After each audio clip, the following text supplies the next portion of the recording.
While those NATO foreign ministers meet in Sweden, Russia is conducting some of its largest nuclear exercises in years, aimed at testing the readiness of its nuclear forces in the event of aggression. Now, the strategic drills are being held jointly with Belarus, with Presidents Putin and Lukashenko discussing the manoeuvres via video conference. The Russian president said the exercises are designed to improve coordination between the two militaries in case nuclear weapons are deployed, including from Belarus.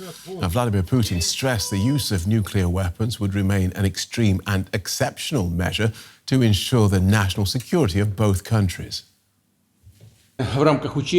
Today, as part of the exercises, we are conducting the first joint training of the Russian and Belarusian armies in the commanding of strategic and tactical nuclear forces.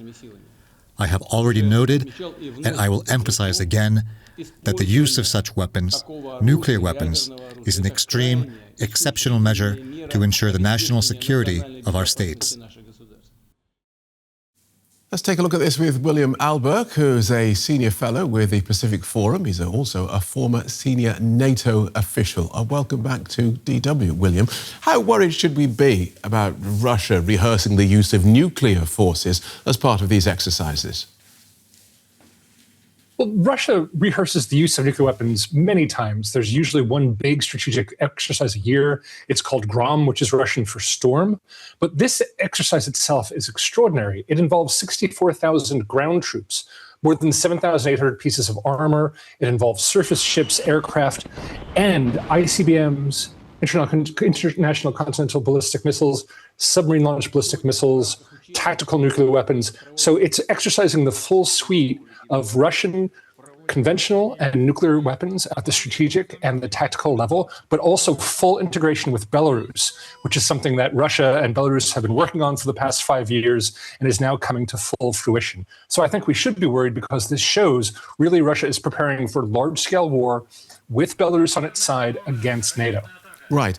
And we just heard from Vladimir Putin that this is the first joint training exercise of the Russian and Belarusian armies. And you mentioned it there. This is going to surprise a lot of people, given that these two countries have conducted joint exercises for decades. So is it just the nuclear element that makes this different? So you're absolutely correct. Russia and Belarus have conducted joint exercises for decades. And usually it's called the Zapad exercise, which is Russian for West. But this is not only a huge conventional exercise, but you're right, it's the nuclear element.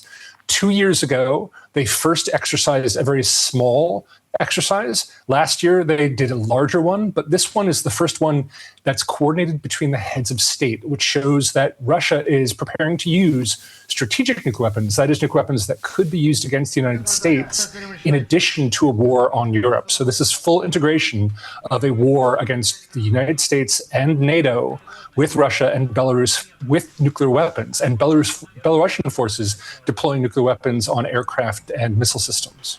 So here's the thing. In the years after Glasnost, one of the most surprising things was the almost constant string of revelations about the terrible state of Soviet forces, poorly paid troops, badly maintained equipment.